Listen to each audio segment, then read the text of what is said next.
if you're not your own, it breeds jealousy. When you wake up in the morning, do you scrolling for? Are you not like somebody comment where you're trolling for? Yeah, and when you check it, they might throw in some ad sponsorship and push vanity. Yeah, you can't go nowhere without somebody press record. Feel like we missing out on some of life's real reward. Well, if you want to show everybody, just not big yard. Do your thing, that me not business. All I'm saying is, if you go post everything, post a little more love. All I say, do I know what your followers could do when you run out of love? All I say, do I know? Just don't believe everything where you see there. You know, if you want to show everything, show a little more love. The world could use it right now. I love the idea, everybody's life is reachable, but some youth, they know what is almost unteachable. But with them want the fame and the likes, but my fears, they go do some unspeakable things to get a little high overnight. Yeah, that's all they want. Them things they a little high. I don't make it right. I make them things they laugh. Now make the system trick you. All I'm saying is, now make Babylon kick you. All I'm saying is, them go show everything, but they never show love. All I say, do I know you can't cash in likes when you're down on your love. All I say, do I know, just don't believe everything where you see there. You know, if you want to show everything, show a little more love. The world could use it right now.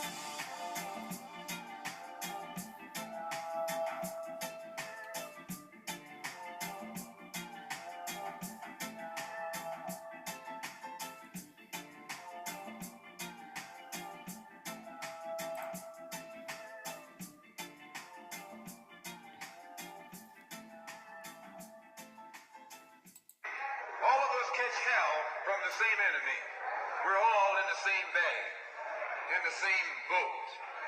We suffer political oppression, economic exploitation, and social degradation.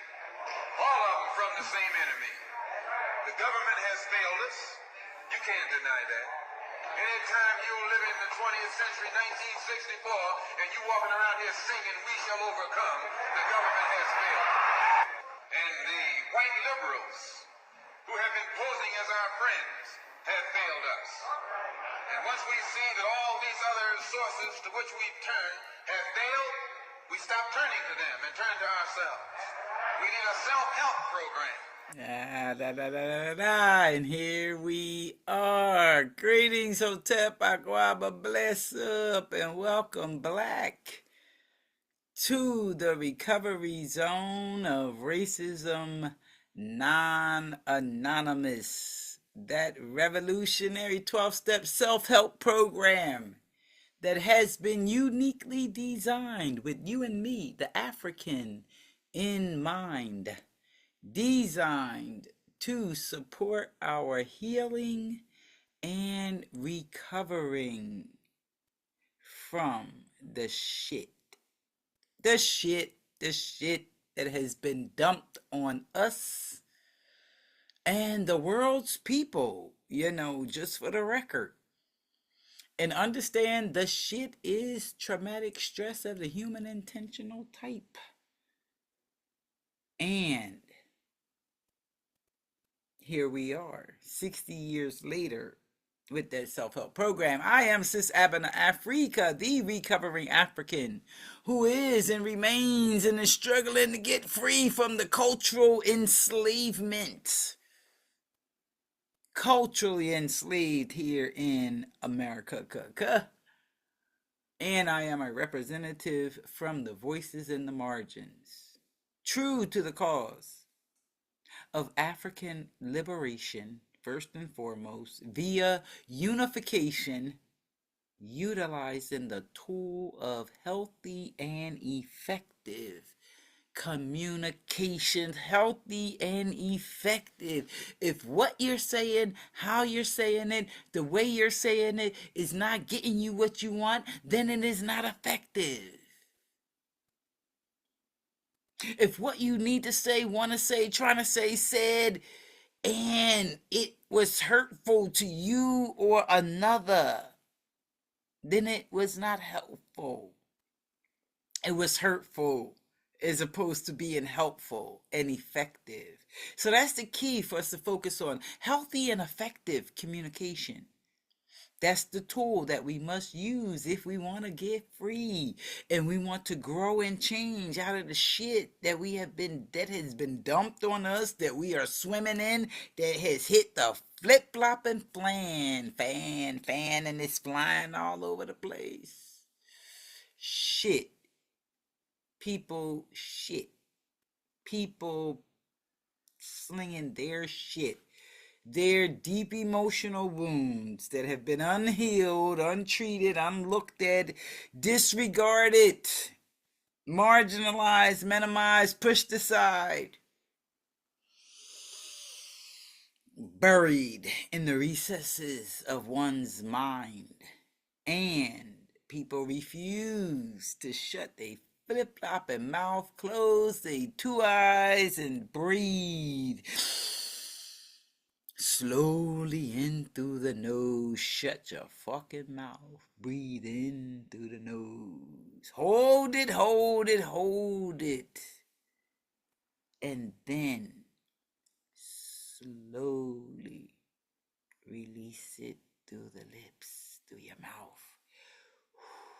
Calm and energy you want to send out. That's the work to support healthy growth and change. And because people seem to have such a very damn difficult time with shutting their mouth, breathing and slowing it down, feeling yourself, feel yourself, breathe in through your nose is how you feel yourself, your breath. And look at yourself, because when you breathe in like that, close those eyes and calm your shit, that third eye gonna open up and you're gonna see yourself. And that's when people close the door and like, stop, I don't want to watch that movie. They don't want to look at themselves and look at the shit they have been doing and take active responsibility for that part. And then begin to ask themselves some questions like, why did I do that? Those W's. Why? When? How? Who did this shit? What the fuck happened? What happened? And how do I fix it? How might I fix it and change this shit within myself? The shitty shit and behaviors I did and do and did, people will not take that step. And that's just, my focus this week, and I suppose in the past week and right now in my life where I'm going to stay with it, is dealing with myself first. Is self-help. It's a self-help program, and as a woman, I got to deal with the woman issues, and black fucking women and the bullshit they have been doing. Oh, good Lord, it pains my heart so deeply. It enrages, and it's like you feel the pain, yet the rage and the anger based on the injustices that have been happening, not only to me personally, however, to other sistren that I see and hear who tell me and share their stories in therapy, right? You got a therapy that's your safe space to dump shit.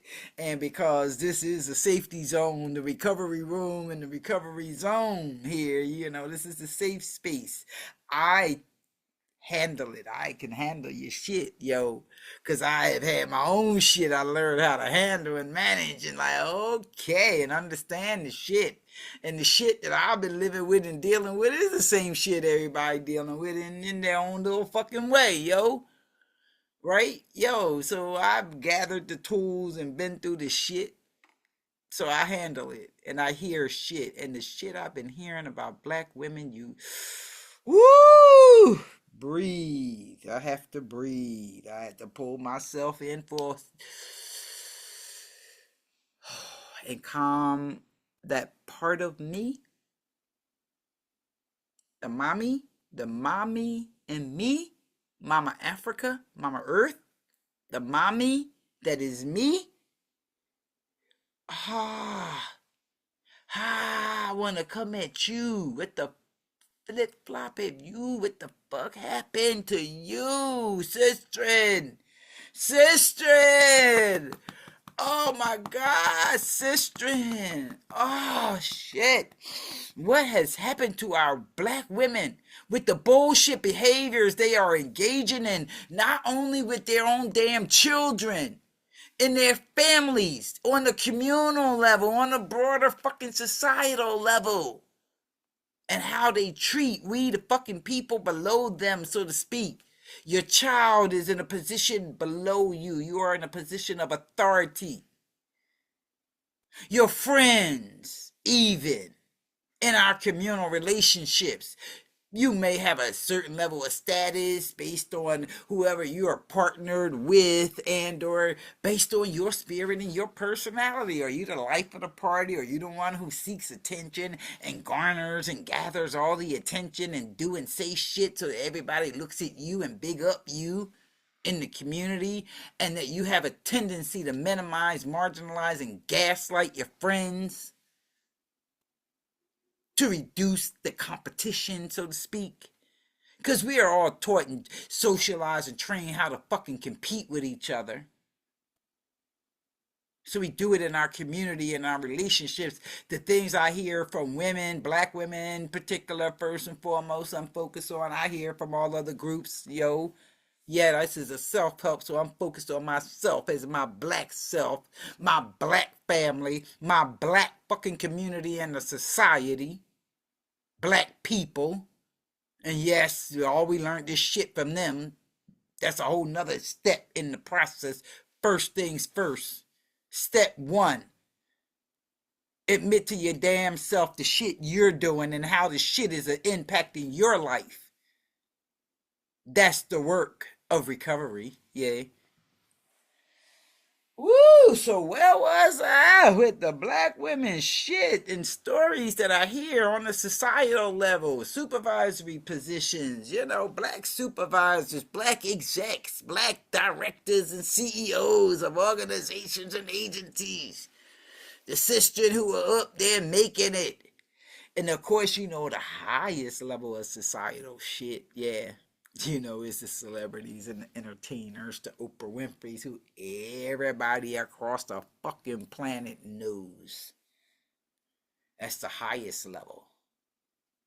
Where they are at the very fucking top and looking down on all the rest of us. And in that looking down process, they have a whole different puzzle in their brain than what we have down here on the surface, so to speak. And all along the scale, people have different puzzle pieces and different puzzles. And then at the same time, they all collect together and work together. They work independently and then they work together when you put the whole picture together. And that's the work that I am always engaged in, kind of stepping back. It's stepping back some damn more so I can see the whole fucking big picture of these certain ways of thinking and behaving, if you will, up and down the hierarchy of life and the hierarchy that we live in. Woo! I'm about so I'm not sure where I am. So I'm gonna take a slow, deep breath for myself. I thought to myself when I got ready to go ahead and start the meeting at 7 and begin it on time. Even my spirit wanted to postpone it, go eat, and process what I have been listening to in the last few hours. I'm listening to victims telling their story. I did a couple of posts on TikTok earlier sharing a bit of the stories, and it just happens to be stories about the P. Diddy federal case. Now, this is black people shit. Black people trauma shit. Oh, good Lord. And how black people are always and currently the face of all of the monstrous behaviors of the 1%, if you will. And at this point, we can sort of divert and take a peek into the reality that the things that black people are experiencing, the behaviors of black people up there in the elite that I'm going to talk about in a few, that yes, they are also and always include Caucasians, and that most importantly, Caucasians, Asians, like all of us across, all across races, across all races and across all gender and or gender orientation, the dynamic is the same for the 99%. It's the same shit. We all getting the same shit, just in our own little corners of the world. Me right now, when I'm focused and talking about this shit, I'm focused on self-help. This is a self-help program, so I'm focused on my damn self, and I'm a black person, so I'm focused on black people and black people issues. And it does not mean that white people are not experiencing these horrors, and or that white people, have not been victimized in the same ways. And the reality is, and they getting ready to get a whole eye-opening experience, it seems, in the next couple of years here. Um, One that I have always held. Racism is not a damn secret. That's why this program is called Racism Non-Anonymous. And that's why it's a revolutionary self-help. Because it's not a damn secret. Because we understand in the process of recovery, we are as sick as our secrets. And if we want to get better, then we must uncover the damn secret.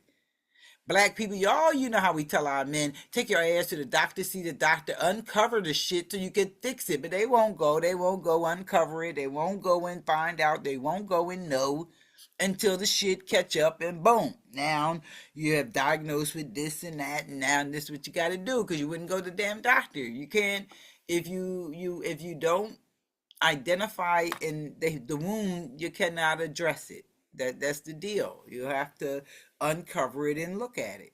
People want to hide their wounds, and we hide our deep emotional wounds.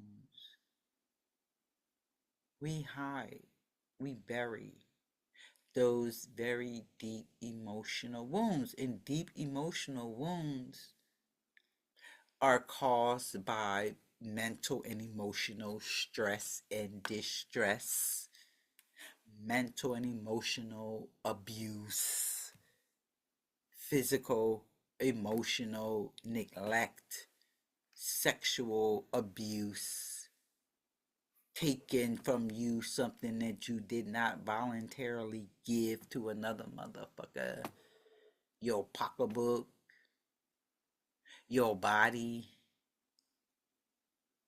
your mind. Even the type of abuse that even people experience in academia, when your professors take your shit and put their name on it. That shit happen all the time. Entertainment. In the entertainment world, they take your shit. So as I was listening to these new victim stories, they were all aligning, and this particular video I'm looking at is the sistren, and these are all black women. Number one, Allie Carter being one of them. These two sistren in these stories that I'm hearing, and one of them I just heard for the first time today. The second one, this child named Misha,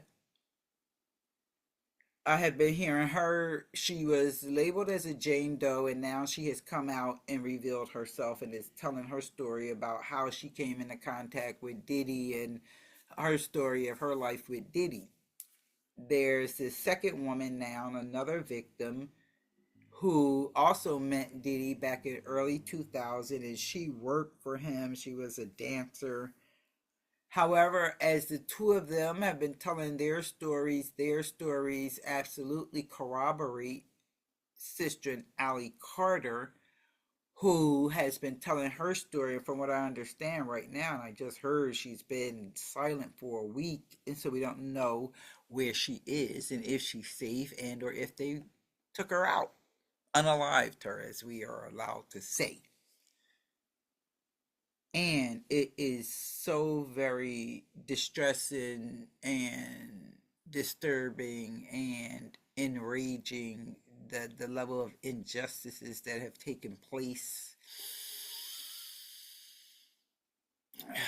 More so that these black women experienced those behaviors and atrocities of abuse at the hands of other black men and women, namely, allegedly. I'm not sure what the whole, I gotta do a little research on that. What is it about the whole business that we have to say, quote unquote, allegedly, even though people have goddamn proof? See, that's the thing with traumatic stress. That's the thing with this shit, and how this system is designed and supported to uphold and maintain shit, because a perpetrator can do what the fuck they know they did, and even though they have the smoking gun in their damn hand and the dead body and the blood all over them, they still have the right, quote unquote, to say it wasn't me.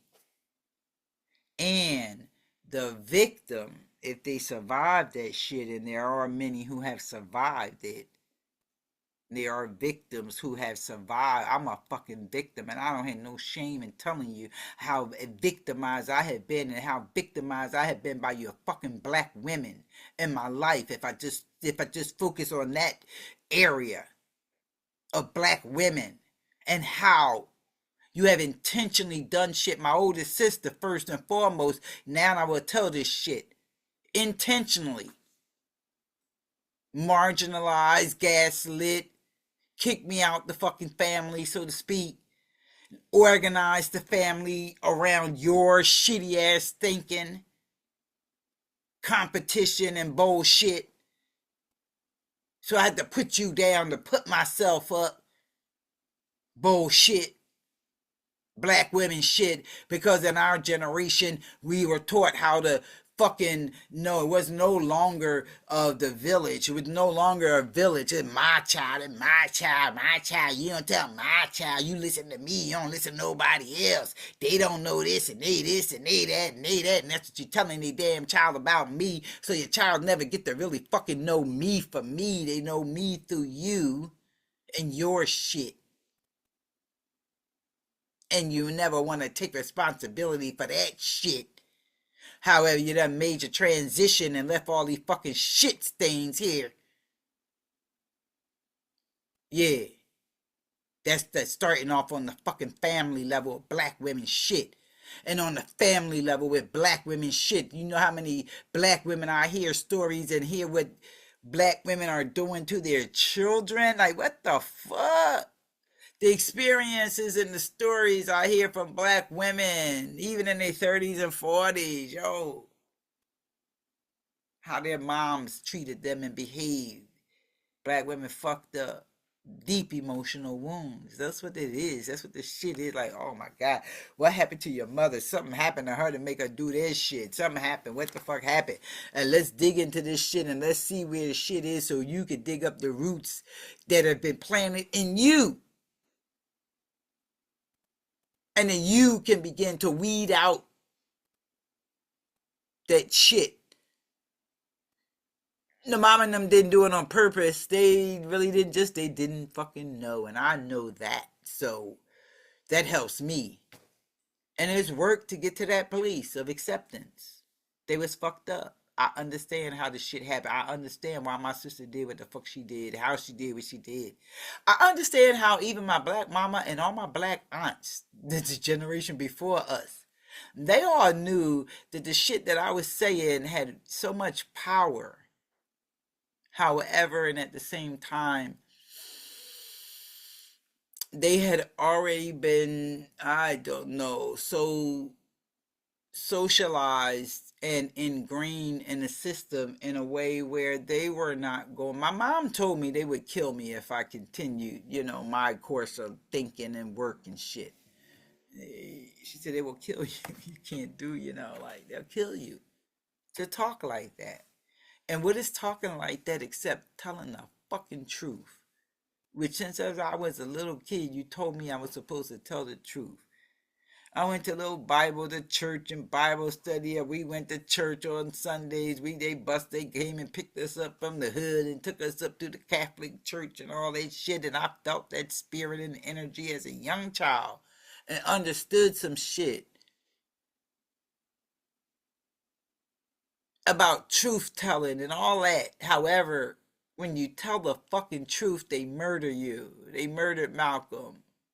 They murdered Martin. They murdered Kennedy and other folks for telling the fucking, just speaking their fucking truth. What happened to them? These victims of P. Diddy and the whole entertainment industry. All of them. And these are just the sister. And it's a whole thousands of them the fuck out there. I understand what happened to that little girl, John Benet Ramsey. Some fucking 25, 30 years ago. She was a little baby child star. They had a baby dressed up like a damn 25-year-old. She was 6 years old, 5 years old on stage with all the makeup and the hair, and all of a sudden she dies, disappears. They don't know what, all this mystery, all this shit. That child probably in them fucking tunnels with all this shit they had been doing to children over the years. Who knew what the elite, they was the underground shit. And black people faces all caught up in it. Diddy, Denzel, Oprah Winfrey, Tyler Perry, Steve Harvey. I wasn't watching none of these movies and shit right now. I'm like so done with the music and with all of them in the industry. TV, movies. Now when I look at movies and shit, I see a whole nother layer. I see the other layer underneath of that shit. I'm sure if I look at whatever it is, Gladiator, I think it's Gladiator 2, Denzel now starring, they get ready to try to cover up Diddy shit by putting all these black actors in all these major roles that's going to attract all of our attention, and they're going to make some fucking money, and we all going to forget about Diddy, and people don't want to listen to the fucking victims and what they did to these people. And I listen to these sisters, and I think to myself, but for the fucking grace of God, there the fuck goes I. Because that could have been me. That could have been me back in the early 80s. Starting off being introduced to cocaine and shit.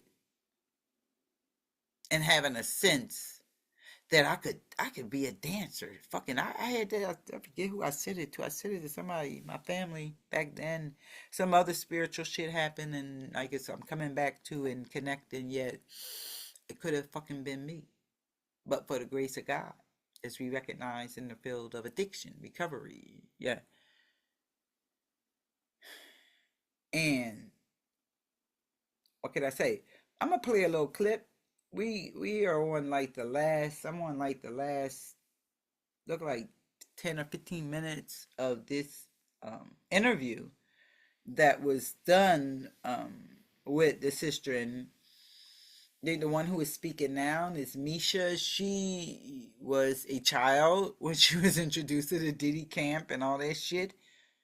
She has a major fucking powerful story. We're gonna see what's gonna happen in the upcoming months. How much of these victims' stories will come out, and we understand for those who have been following any of the news around this. It's all on YouTube. Justin Bieber and what happened for him, and how all of black The whole hip hop in the whole 90s, and that is what was going on during the crack epidemic when the black community was cracked the fuck up. This is what was going on. This is what was happening, and many of those young children who fell through the cracks, whose parents was cracked the fuck up and fucking up, and of course that was black women, because in the crack epidemic black women got caught up in this shit in a hard, in a major way, where they went to selling their bodies and neglecting kids, or they was just fucked up. Crack the community up, cracked us the fuck up, hit us hard. Their children fell through the fucking cracks, and that generation of children fell through the fucking cracks. They were the ones who Diddy and company, but not Diddy, even the higher ups above Diddy, the Clive Davises, the Epsteins, the Trumps, the people with money, all them people at the top, the Prince Harry, and all them people with money. They were the ones who targeted our children, our youth, our people. And at the same time, there was a whole right wing media campaign going on that targeted white communities, poor white folks, southern hillbillies, redneck communities, and even, white folks in other across the economic scale. Their message was targeted to them with Rush Limbaugh and company and the whole right wing media shift.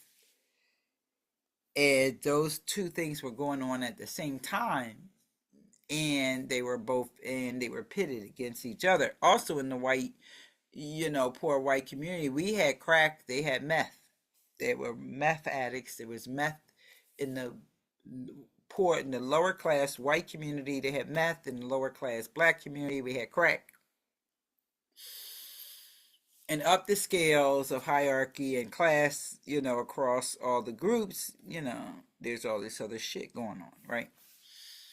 So you bring that all together now, here we are moving into 2025, where they're ready for their next agenda. And this whole agenda was planned, we understand, and people know, way back 25, 30 years ago. And of course, I remember as a student back in the late 80s,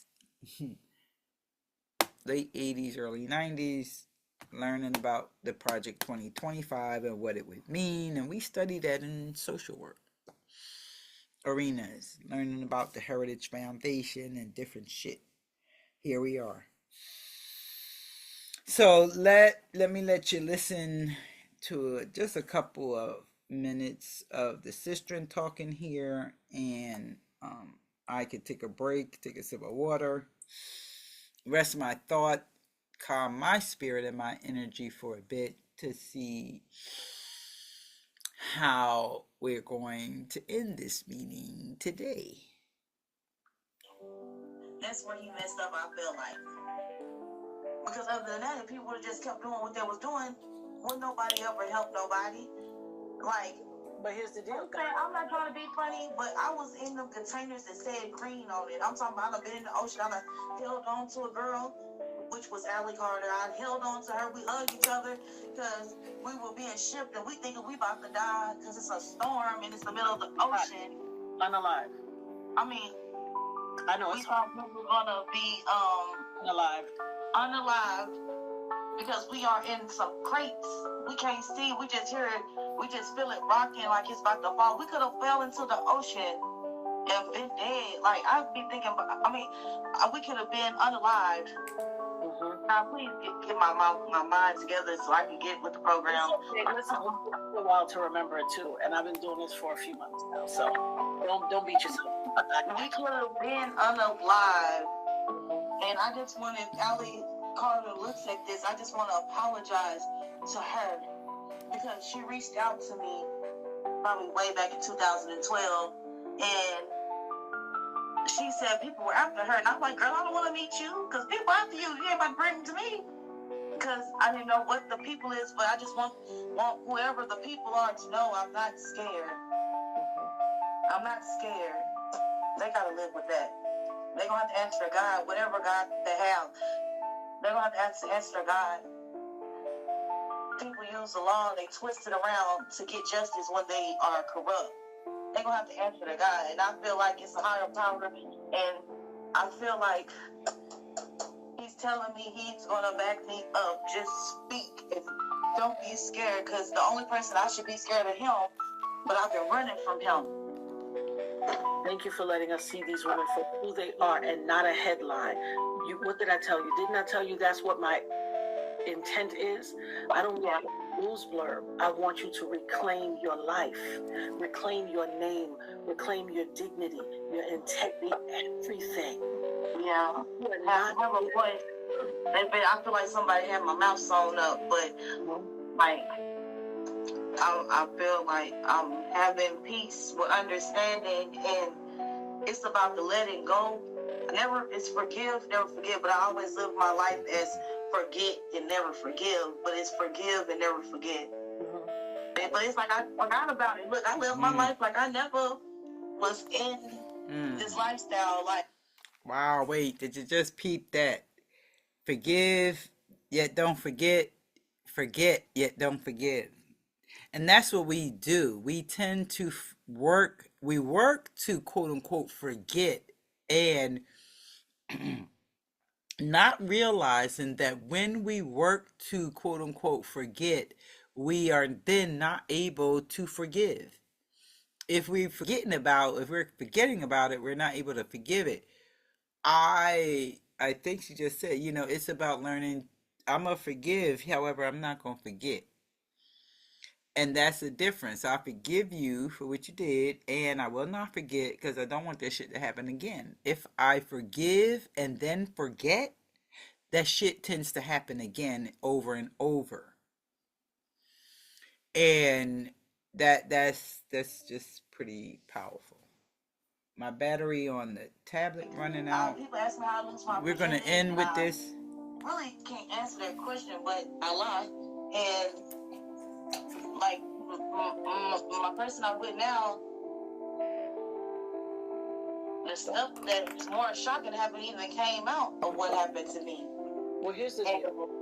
And I just hope he's strong enough mentally to deal with me, because it seemed like for the last, since October, no, since August, I've been spazzing out since August.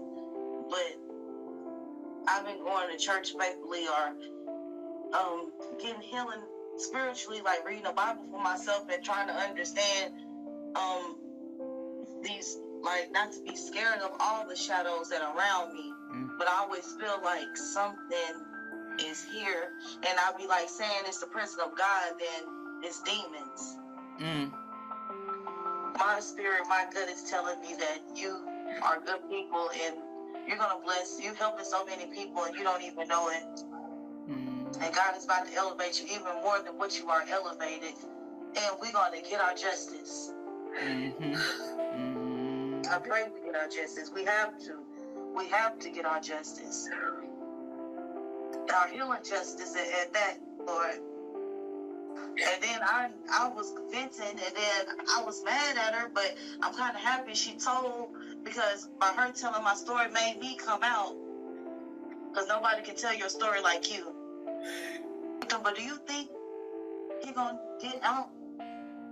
I think he's going to be convicted. Yeah. I believe that. We are the stone the builder refused. And we have come back to be the cornerstone. Yes. Never let anybody silence your voice.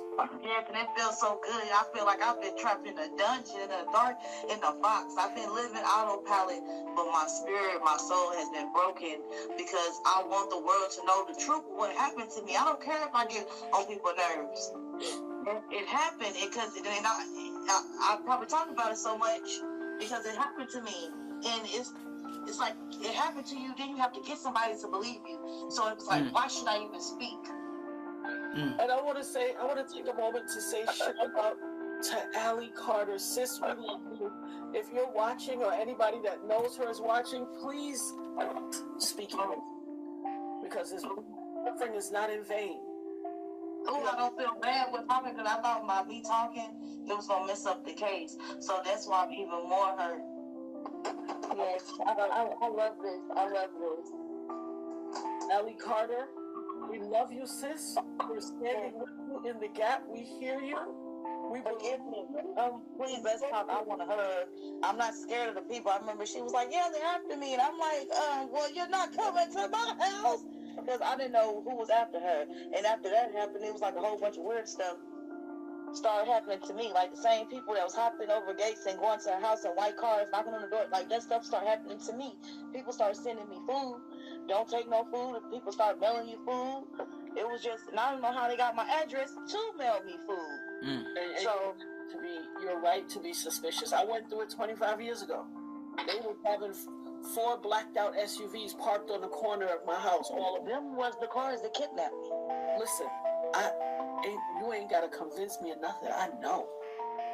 They put a bounty on my head 25 years ago, and I don't know that it's ever been taken off.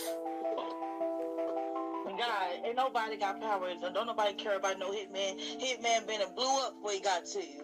When Little Rod's lawsuit came out, that's how I found out that nothing admitted to him that he shot me. That's how I found. And he admitted, and the crazy part is he admitted to me. And then he used to not like you. Like he used to be like, yeah, like he used to hate you because you always spoke against him, and nobody speaks against the diddler. I know. Nobody speaks against them, and I just want to thank you. I want to thank you for helping me get my point of view, because I kept asking Lionel B, do I look crazy? Do I look crazy? I saw a little book on my nose. Do I look crazy? Because I don't know. I didn't rehearse on what I was going to say. I just told him the story, and I'm just so worried about not looking crazy, because I don't want to be in. They will put you real in a crazy house real fast. Like I've experienced something like this dealing with the dealer. But here's the thing. Look, just like this person said, evil hates the truth. Evil hates the truth. And it feels so good. It feels so good. Like I just feel so good to have this feeling. I just feel love right now. Like at first I was like, they keep telling me they love me. Okay, they love me, but I feel like I'm accepting it. Like accepting it as far as it wasn't my fault. My dude be saying that he like it wasn't your fault. And I'd be like, it was my fault because I wasn't supposed to got in that car. It was my fault because some said don't get in that car, and then I hopped my, you know what I'm saying? I didn't listen to my God. Inner voice. And when That's I was right. on my deathbed, I was like, God, why you forsake me? God said, I ain't never forsake you. There you go. I walked a lonely road for 25 years. You hear me? Yes. And I talked to God over and over again. I've always been a helper. That's what I went to school for. Yeah. Right. You know what? I'm a psych major. You know what one of my professors told me? He said, you are a helper, but do you understand you need to be healed too? And I'm like, what are you talking about? I'm fine. He said, no. Helpers right. are called to help because they need help too. Because they need help. That's Ooh, right. He said a mouthful gave me chills. Right there. Let me Helpers stop. help. I'm gonna stop that. These sisters, like I say, just telling my story as well, and I could certainly identify with everything they're saying, and all that they're saying from all of the different perspectives. Well, they're speaking primarily, first and foremost, from the perspective of a victim, and what it's like to have been victimized, and the process of healing. Look at these plants, yo. I'm not sure what's up with my video. At any rate, it's not showing me. It's just showing this, and that's a good thing for me. As progress with this particular computer, at any rate, you see a plant in these different 5 stages of growth and change right here. At any given point in this process of growth and development, if somebody come and step on it, they walk through there and just crush them plants, it'll take a while for that plant to heal itself, repair itself, and begin to regrow. Parts of it are going to die.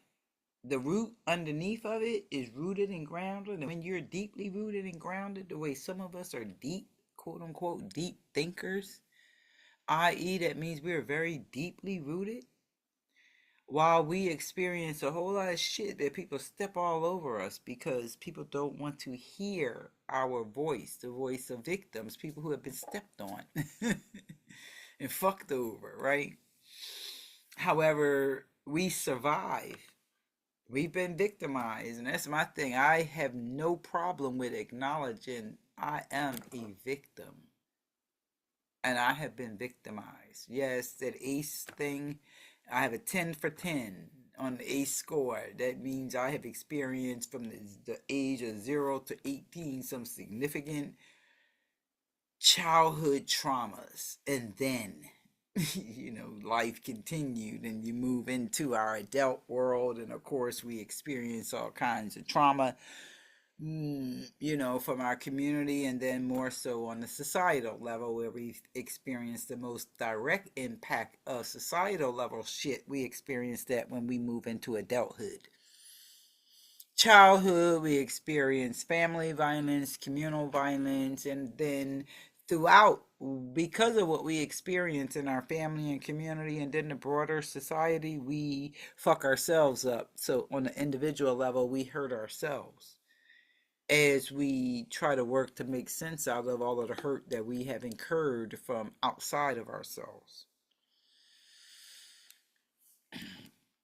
And we are sort of taught to take responsibility for the shit that happened outside of ourselves, that we are held accountable. What happened outside of herself, what I just heard her saying, is she stepped in that car and there was a mind that told her don't get in that car. However, she ignored that voice inside and she got in the car, and that led to what it led to.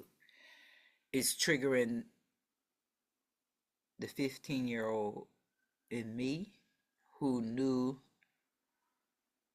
not to go to the bar, not to walk that man, not to walk Baldy around that corner.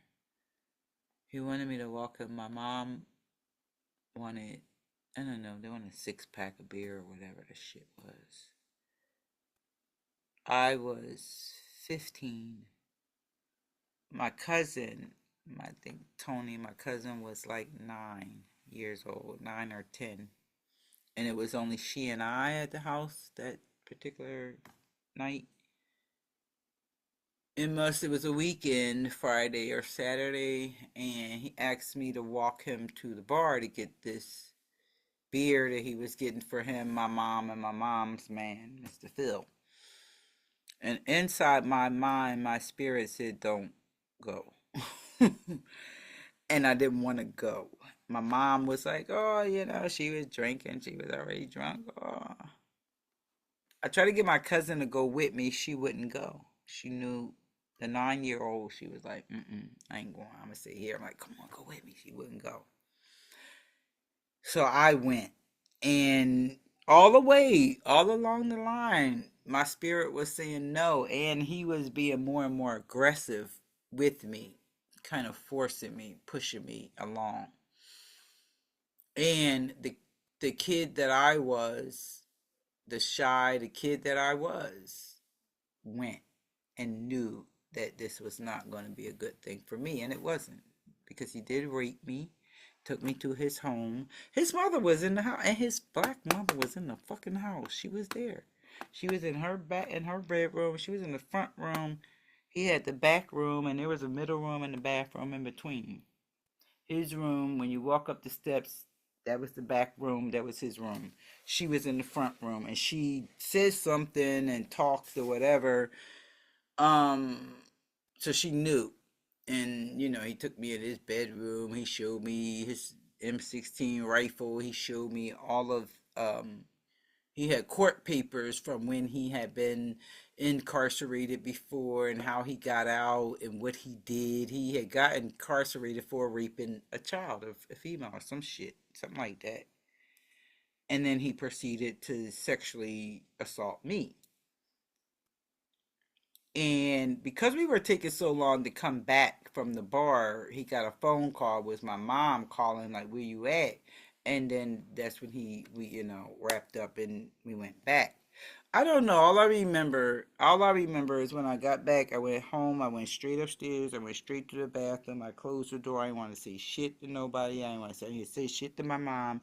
She was like, what happened? I didn't say shit. And that's the last thing I fucking remember about it. That's the last fucking thing I remember about it right now. That's the last thing I fucking remember. And then the next thing that I remember, we did end up going to court and he was let off. I had to go on this testify. I felt like he got off because I smiled when they asked me to point to the man who did whatever the fuck, and I looked over. I had to look at him, and I smiled. And I have learned now that that's a nervous reaction to smile, and I always thought that it was because of that he got off. And then I learned some years later why he got off. And again, it was my black mother. Because my mom, at that point, she was at the end stages of her alcoholism,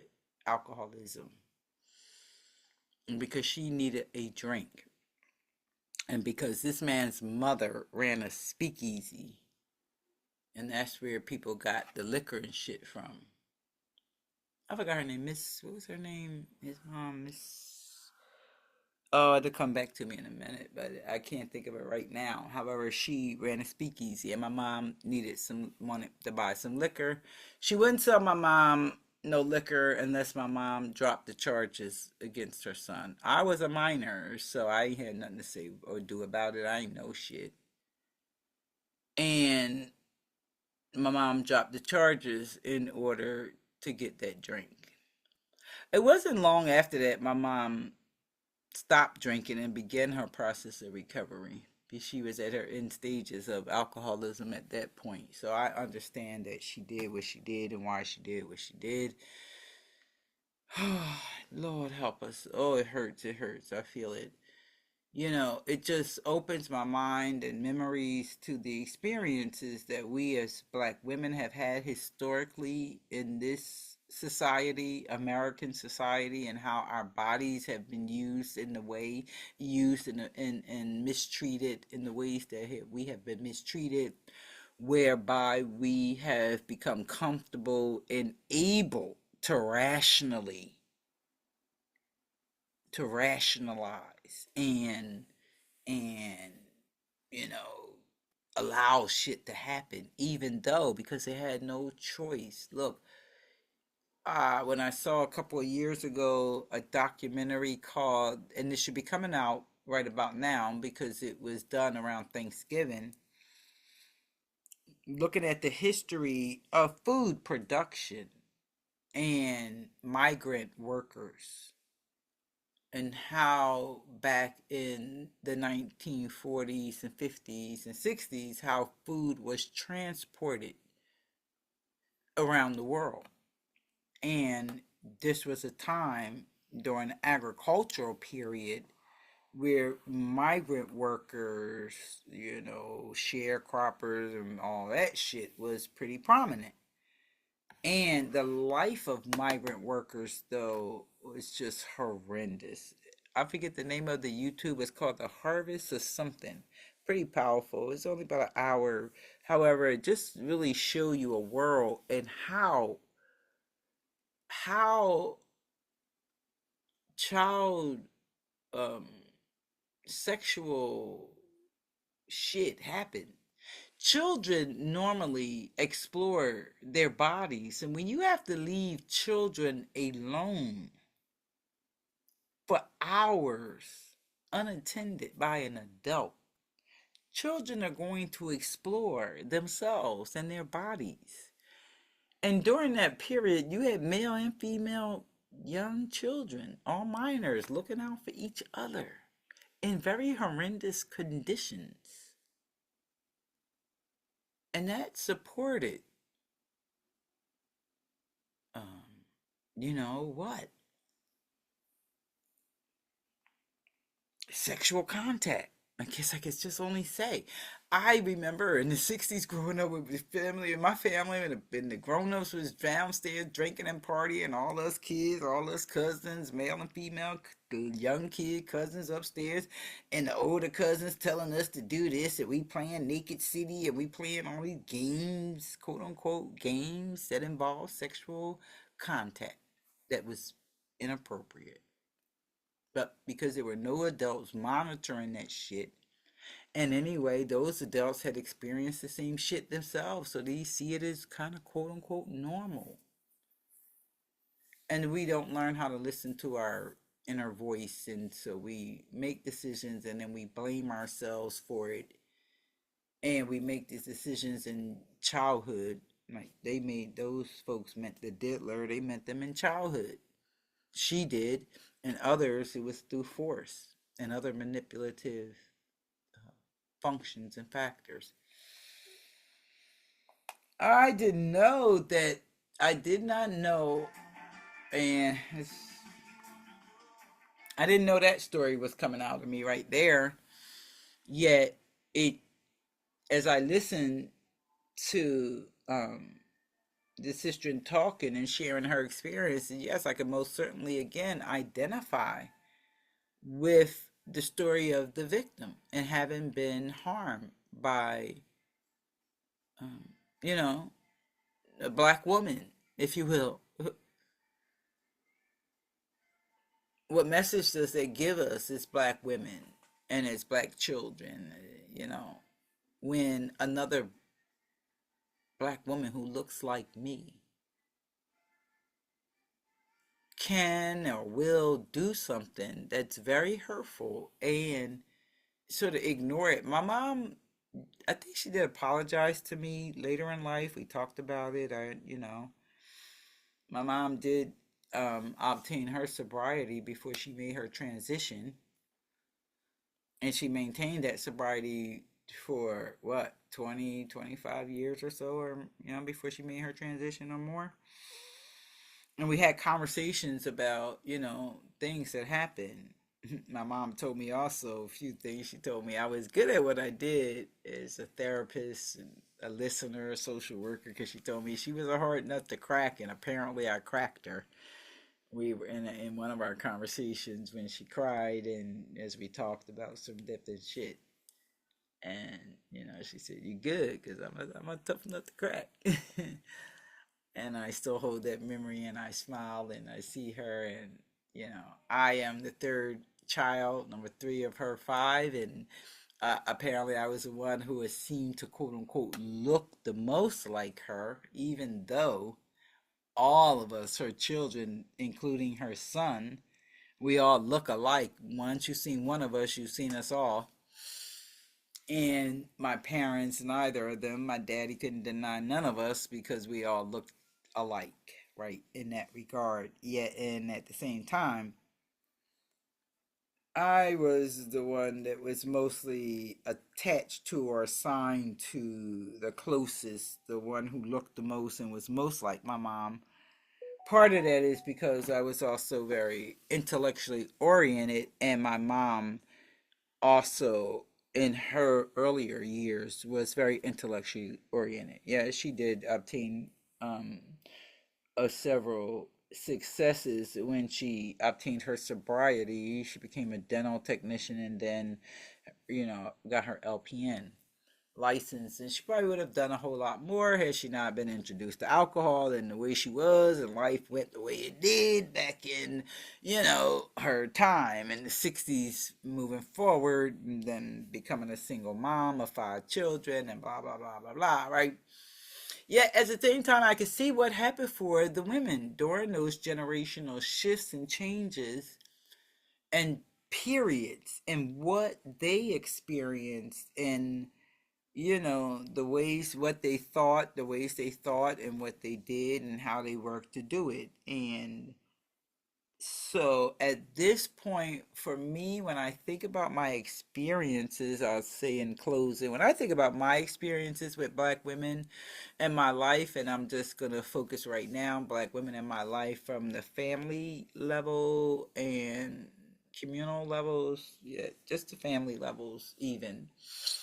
I do forgive. I have a lot of forgiveness for my mom, my aunts, my sisters, in terms of, my experiences with them.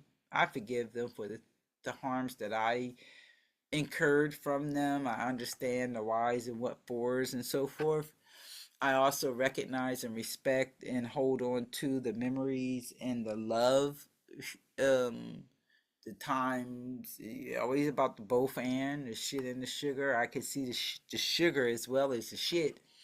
I'm working to clean up the shit, so you may hear me talk more about the shit. And that doesn't mean that there's not been a whole lot of sugar in my relationships with black women in my life, because there has been. I mean, there ain't nowhere I'm still gonna want to be except for in the group and in the company of my sister. With all this shit, I've just learned how to protect myself from the shit and to not I've learned how to not wear other people's shit. And that, I believe, is for me has been the key.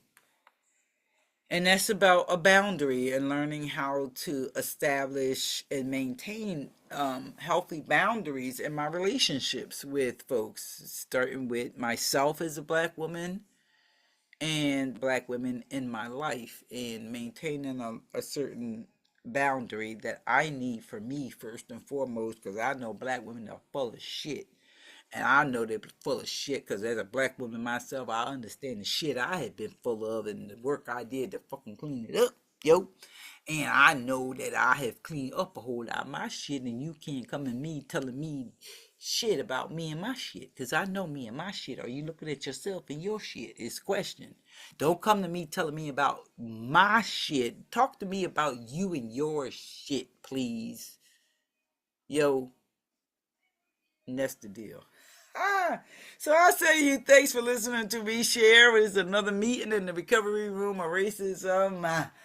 Non-anonymous. I don't know who we gonna close with. In the moment, initials by a track called a group called Revolution.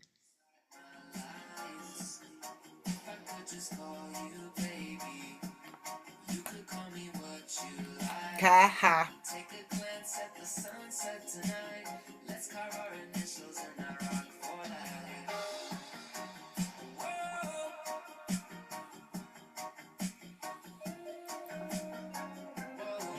Stay safe, good people.